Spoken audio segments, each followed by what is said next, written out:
Hi friends, welcome to yoga channel. நம்ம யோகா சேனல்ல இன்னைக்கு என்ன ரெசிபி பார்க்க போறோம்? ஒரு ஸ்நாக்ஸ் ரெசிபி தான் பார்க்க போறோம். ரொம்ப சிம்பிளா இருக்கும் ஆனா டேஸ்ட் சூப்பரா இருக்கும். ஏன்னா தம்பி டியூஷன் போறதுனால அங்க வந்து வடை சாப்பிட்டுருக்கேன். அம்மா அந்த வடை வந்து அங்க சூப்பரா இருந்துச்சுமா. அதுன்னு நானும் எப்பயுமே செய்வேன் அந்த வடை. அது மாதிரி எனக்கு டியூஷனுக்கு செஞ்சு விடுங்கம்மா அப்படின்னா சரி பையன் வந்து ஒரு 3 மணிக்கு ஸ்நாக்ஸ் டைம் வந்து சாப்பிட்டுக்குவோம் நம்ம செஞ்சு கொடுத்து விட்டோம்னாண்டு அதுதான் துவரம் பருப்புல நம்ம ரேஷன் துவரம் பருப்பு தான் செய்ய போறோம். ரொம்ப டேஸ்டா இருக்கும். வாங்க அதை எப்படி செய்யலாம்னு பார்க்கலாம். நம்ம வீட்டில் எல்லாமே ரேஷன் துவரம் பருப்பு இருக்கும். அது ஒரு டம்ளர் போட்டிங்கன்னா ஒரு கைப்பிடி அளவு வந்து கடலைப்பருப்பு போடுங்க. அப்போதான் சூப்பராக இருக்கும்.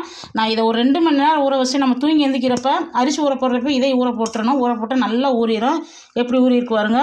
இந்த துவரம் பருப்பு போடும்போது கண்டிப்பாக வந்து கொஞ்சம் கடலைப்பருப்பு போடுங்க. அப்போ தான் அந்த டேஸ்ட் வடை நல்லாயிருக்கும். இப்போ நான் வந்து இந்த வடைக்கு வந்து கடலைப்பருப்பு அரைச்சிட்டு வந்துடணும். நான் எல்லாமே ரெடி பண்ணி வச்சுருக்கிறேன். இப்போ அரைச்சிடலாம். இதுக்கு ஒரு மசாலா இது வந்து முதல்ல நம்ம அரைச்சிடணும். இந்த வடைக்கு வந்து அப்போ தான் அந்த மனம் நல்லாயிருக்கும். இதில் 2 வரமிளகா சேர்த்துருக்குறேன்.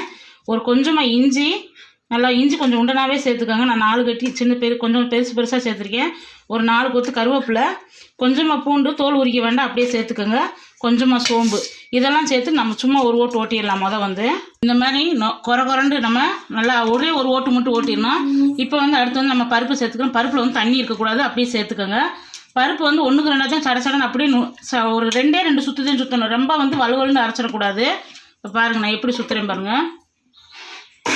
இப்படி தான் ஃப்ரெண்ட்ஸ் இருக்கணும். ரொம்ப வந்து சுற்றிடக்கூடாது. இப்படி ஒரே ஒரு ஓட்டுது. ஏன்னா துவரம் பருப்பு வந்து நமக்கு டக்குன்னு நஞ்சிடும். நம்ம கடலை பருப்பு தான் 1க்கு 2 இருக்கும். இதை அப்படியே எடுத்து வச்சிடலாம். இப்போ பாருங்கள் ஃப்ரெண்ட்ஸ், பருப்பு வந்து இந்த மாதிரி நான் நுணுக்கிட்டு வந்துட்டேன் பாருங்கள். இப்போ எண்ணெயும் ஊற்றி வச்சாச்சு. எண்ணெய் காஞ்சிட்டு இருக்கட்டும். நம்ம அதுக்குள்ளேயே வந்து என்னென்ன போட்டு இப்போ வெங்காயம்லாம் போடணும். அதுக்காக எல்லாமே போட்டு நல்லா பிசைஞ்சிடலாம். இப்போ உப்பு சேர்த்துக்கலாம். உப்பு சேர்த்துக்கோங்க. பிறகு வந்து மல்லித்தலை, ஒரு கைப்பிடி அளவுக்கு மல்லித்தலை, கொஞ்சமாக கருவேப்பிலை சேர்த்துக்கோங்க. ஒரு 2 பெரிய வெங்காயம், நல்லா பெருசாக வெங்காயத்தை வந்து குட்டி குட்டியாக கட் பண்ணி வச்சுக்கோங்க. ஒரு 3 பச்சை மிளகா, நான் சின்ன பச்சை மிளகா எடுத்துக்கேன். நான் வரமிளகா 2 சேர்த்துருக்கிறதுனால இப்போ எல்லாமே சேர்த்தாச்சு. இப்போ நம்ம எடுத்து வச்சுருக்கிற இந்த துவரம் பருப்பும் கடலைப்பருப்பு ஊற வச்சு பாருங்க. அதை கொஞ்சமாக ஒரு கைப்பிடி மட்டும் எடுத்து வச்சுருக்கேன். அதை இப்படி மேட்டாப்பில் சேர்த்துக்கலாம். ஏன்னா இது வந்து நல்லா மொறுமொறுப்பு கொடுக்கும். இப்போ எல்லாமே நல்லா பிசைஞ்சிடலாம். இப்போ அதுங்களே வந்து இந்த பக்கம் வந்து நமக்கு எண்ணெய் காஞ்சிட்ருக்கும். இது வந்து டக்குன்னு வேலையாயிரும். நமக்கு வந்து எல்லாம் ரெடி பண்ணி வச்சிட்டோம்னா சும்மா ஒரு டம்ளர் துவரம் பருப்பு ஒரு கைப்பிடி அளவுக்கு கடலைப்பருப்பு போடுங்க. வடை டேஸ்ட்டாக இருக்கும் அட்டகாசமாக. பசங்கள்லாம் அம்மா இதே செஞ்சு விடுங்கம்மா அப்படின்னா அது ரேஷனில் கொடுக்குற துவரம் பருப்பு பெருசாக இருக்கும். கொஞ்சம் நல்லா அந்த மாதிரி துவரம் பருப்பு எடுத்துக்கோங்க. இப்போ நல்லா பிசைஞ்சிடலாம். இப்போ அங்கே தண்ணியே இல்லை பாருங்க. இந்த மாதிரி வரணுது இருக்கணும். நமக்கு தண்ணியே இருக்கக்கூடாது. அப்போ தான் நம்ம குடிக்கிறதுக்கு வந்து இப்படி பிடிக்கிறதுக்கு நல்லாயிருக்கும். இப்படி பிடிச்சி நம்ம அப்படியே வடை போடுறதுக்கு நல்லாயிருக்கும். இப்போ நல்லா பிசைஞ்சிட்டு காட்டுறேன் பாருங்கள். நமக்கு வந்து சூப்பராக பிசைஞ்சிட்டேன் பாருங்கள். இப்போ இந்த மாதிரி உருண்டை பிடிச்சி வச்சுக்கோங்க. உருண்டை பிடிச்சி வச்சுட்டா நம்ம டக்குன்னு எண்ணெய் காயவும் அப்படியே தட்டி போட்டு விட்டுறலாம். இப்படி உருண்டை பிடிச்சி ரெடியாக வச்சுக்கோங்க. எண்ணெய் நல்லா காயணும். இப்போ நான் எல்லா உருண்டையும் பிடிச்சி வச்சுக்கிறேன் பாருங்கள். இப்போ வாங்க ஃப்ரெண்ட்ஸ், சூப்பராக வந்து நம்ம வடைக்கு எல்லாமே ரெடி பண்ணி வச்சாச்சு. இங்கே எண்ணெயும் காஞ்சிருச்சு பாருங்க. இப்போ நம்ம எடுத்து நல்லா இப்படி ஒரு தட்டு, அவ்வளோதான். இதை அப்படியே எடுத்து அப்படியே எண்ணெயில் வச்சிடணும். நல்லாயிருக்கும், மனம் நல்லாயிருக்கும் துவரம் பருப்பு வடை. இப்படி ரெடி பண்ணி எல்லாமே வச்சுக்கிட்டோம்னா டக்குன்னு பசங்க ஸ்கூலுக்கு போகிறதுக்கு நம்ம போட்டு கொடுத்துட்டோம்னா பசங்க வந்து சாப்பிட்டுக்குருவாங்க ஸ்கூலில். ஏன்னா பக்கத்தில் வடை போண்டாவெல்லாம் போடுறத பார்த்துட்டு அம்மா அங்கேயே வாங்கி சாப்பிட்றத விட நம்ம வீட்டிலே போட்டு கொடுத்து விட்டோம்னா அந்த டீ டைப்பு ஸ்நாக்ஸ் டைப்பப்போ சாப்பிட்டுக்குருவாங்க. டியூஷன் எல்லாம் இப்போ பரிசைக்காக விட்டுட்டாங்க, லீவ் விட்டுட்டாங்க. அதனால் தம்பி வந்து டியூஷன் காலையில் 9 மணிக்கு போயிட்டு நைட்டு 9 மணிக்கு தான் வருவான். ஏன்னா பரிசை 3 நாள் தான் இருக்குதுன்னு திங்கக்கிழமை பரிசை. அதனால் வந்து டியூஷன் கொடுத்து விட்ருவேன் நான். பசங்களுக்கு போய் 2 வச்சு சாப்பிட்டுக்குருவாங்க அப்படின்னு. இப்போ எல்லாமே போட்டாச்சு வருங்க. உடனே திருப்பக்கூடாது. ஒரு 5 நிமிஷம் வந்து நமக்கு நல்லா வேகட்டும் போதும்.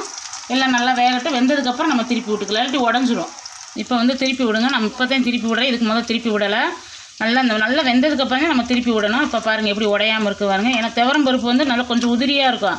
இப்போ கடலைப்பருப்பு மாதிரி கொஞ்சம் பிசு தன்மை இருக்காது துவரம் பருப்பில். அதனால் வந்து நம்ம மெதுவாத்தையும் பெரட்டி போடணும். அதனால கொஞ்சமாக நம்ம கடலைப்பருப்பு சேர்த்துக்கிறோம். அப்போ தான் அந்த டேஸ்ட்டோடைய நல்லாயிருக்கும். அந்த பருப்பு வடைக்கு நல்லா மனமும் நல்லாயிருக்கும். ஒவ்வொருத்தவங்களுக்கு துவரம் பருப்பு வடை அந்த மனம் பிடிக்காது. அதனால் கடலைப்பருப்பு கொஞ்சம் போட்டிங்கன்னா ரொம்ப மனமாக இருக்கும். கண்டிப்பாக வந்து இந்த மாதிரி நல்லா 1 டம்ளர் துவரம் பருப்பு ஒரு கைப்பிடி அளவுக்கு கடலைப்பருப்பு போட்டு இந்த வடை செஞ்சு பாருங்களேன். சூப்பராக இருக்கும். கடலைப்பருப்பு ஃபுல்லாக கடலைப்பருப்பு போட்டு செஞ்சது மாதிரியே இருக்கும். இப்போ நல்லா வேகட்டும். வெந்ததுக்கப்புறம் பார்த்துடலாம். இப்போ பாருங்கள் ஃப்ரெண்ட்ஸ், நமக்கு சூப்பரான ஒரு துவரம் பருப்பு வடை ரெடி ஆயிடுச்சு. நல்லா இப்போ எடுத்துடலாம். இந்த மாதிரி பக்குவத்தில் எடுங்க. ரொம்ப கருகி விட்டுறாதீங்க. நல்லா சூப்பராக இருக்கும், மொறுண்டு. இப்போ எல்லா வடையும் இப்போ நம்ம ஒன்றா எடுத்துடணும். எண்ணெய் கொஞ்சம் உண்டனா ஊற்றிட்டோம்னா நிறைய வடை போட்டு எடுத்துக்கலாம். நல்லாயிருக்கும், உடையாது செய்யாது. ஆனால் மனம் பாருங்கள் எப்படி பாருக்கு தம்பி. சூப்பராக நல்லா மணக்குதா. தம்பி கேட்டதுனால தான் அம்மா டியூஷன் ஒரு வடை 8 ரூபாம்மா அப்படின்னா சரி 10 ரூபாயா உளுந்த வடை பருப்போட வந்து 8 ரூபாயாம். சரி நம்ம 2 செஞ்சு கொடுத்து விட்டோம்னா தம்பி சாப்பிட்டுக்குருவான். அதனால தான் சரி ஸ்நாக்ஸாக செஞ்சு கொடுத்துடலாம் நான் செஞ்சிட்ருக்கிறேன். இப்போ இருக்கிற மீதி வடையை நம்ம போட்டு எடுத்துடலாம் ஃப்ரெண்ட்ஸ். இப்போ போண்டா எல்லாமே போட்டு எடுத்தாச்சு. இப்போ இதை எடுத்துடலாம். அவ்வளோதான், நமக்கு எல்லாமே போட்டாச்சு. கொஞ்சமாக எடுத்து வச்சிட்டேன். சாயந்தரமாக ஸ்கூல் விட்டு வந்த சோறு கொஞ்சம் போட்டு கொடுத்துடலாண்டு. சூப்பரான நமக்கு மொறுமொருண்டு துவரம்பருப்பு வடை ரெடி ஆயிடுச்சு. இப்போ தம்பி சாப்பிட்டு பார்த்துட்டு எப்படி இருக்குன்னு சொல்லுவான் பாருங்க. கொஞ்சமாக சாப்பிட்டு பார்த்தாங்க இருக்கு. சூப்பராக இருக்குமா? எப்படி நல்லா மொறுமொருண்டு இருக்கா?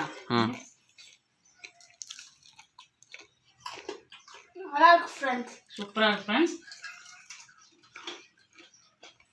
உண்மையிலே துவரம்பருப்பு வடைன்னு சொல்ல முடியாது. நல்லா அந்த கடலைப்பருப்பு போட்டுருந்தாலும் நல்லா கிறிஸ்பாக இருக்குது. கண்டிப்பாக வந்து பசங்களுக்கு இது மாதிரி செஞ்சு கொடுங்க. நல்லா இஞ்சி பூண்டு எல்லாமே போட்டு செஞ்சு கொடுங்க. ரொம்ப டேஸ்ட்டாக இருக்கும். இந்த வீடியோ உங்களுக்கு ரொம்ப பிடிச்சிருக்கு நினைக்கிறேன். பிடிச்சிருந்தா நம்ம யோகா சேனலை லைக் பண்ணுங்கள், ஷேர் பண்ணுங்கள், கமெண்ட் பண்ணி சப்ஸ்கிரைப் பண்ணிக்கோங்க. அப்போ தான் நான் போடுற வீடியோ அப்பப்போ உங்களுக்கு நோட்டிஃபிகேஷனாக நான் உடனுக்குடனே நீங்கள் பார்க்க முடியும் ஃப்ரெண்ட்ஸ். இன்னும் தொடர்ந்து ஒரு ஸ்நாக்ஸ் வீடியோவாக உங்களுக்கு கண்டிப்பாக நான் போடுறேன். நாளைக்கு வேறு ஒரு வீடியோவில் சந்திக்கலாம் ஃப்ரெண்ட்ஸ். Bye friends, thank you.